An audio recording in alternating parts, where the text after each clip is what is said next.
बिहार में शराबबंदी है, क्या लगता है आप जीतने के बाद शराबबंदी चालू रहेगी कि यह बंद हो जाएगी? बिहार में शराबबंदी नहीं है। शराबबंदी के नाम पर शराब की दुकानें बंद हैं, घर घर शराब बिक रहा है। और हम जनसुराज ने पहले घोषणा करी है कि अगर जनसुराज की सरकार बनती है तो 1 घंटे के अंदर बिहार से शराबबंदी का कानून हटा दिया जाएगा। इसलिए हटा दिया जाएगा कि दुनिया में इस बात का कहीं कोई प्रमाण नहीं है। सिर्फ बिहार की बात नहीं कह रहा हूं, देश की बात नहीं कर रहा हूं, दुनिया में इस बात का कहीं कोई प्रमाण नहीं है कि शराबबंदी के जरिए किसी समाज का आर्थिक, सामाजिक, नैतिक सुधार हुआ। दूसरी बात, शराबबंदी की वजह से बिहार में करीब करीब 15 से 20 हजार करोड़ रुपए का नुकसान हो रहा है हर साल। ये पैसा कहां जा रहा है? ये पैसा जा रहा है यहाँ के भ्रष्ट नेताओं के जेब में, यहाँ के अफसरों के जेब में, शराब माफिया के जेब में।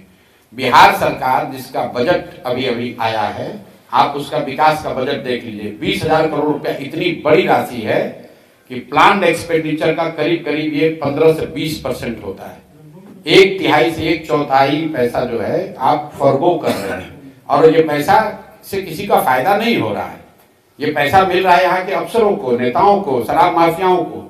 तीसरी बात कही गई, गांधी जी ने ये कहा है, इस बात को भी मैंने खुलासा किया है कि जो भी गांधी को पढ़ने का, समझने का दावा करते हैं, उनको मेरी खुली चुनौती है, आप मुझे गांधी जी का लिखा हुआ एक लाइन, एक पंक्ति दिखा दीजिए या बोला हुआ वाक्य सुना दीजिए जिसमें गांधी जी ने कहा है कि सरकार कानून बनाकर शराबबंदी लागू करे। गांधी जी ने शराबबंदी को सामाजिक प्रयास के तौर पर बताया, कानून बनाने की बात नहीं कही। अगर गांधी जी कानून बनवाना चाहते तो देश आजाद हुआ था, गांधी जी कहते पूरे देश में शराबबंदी लागू हो गई होती।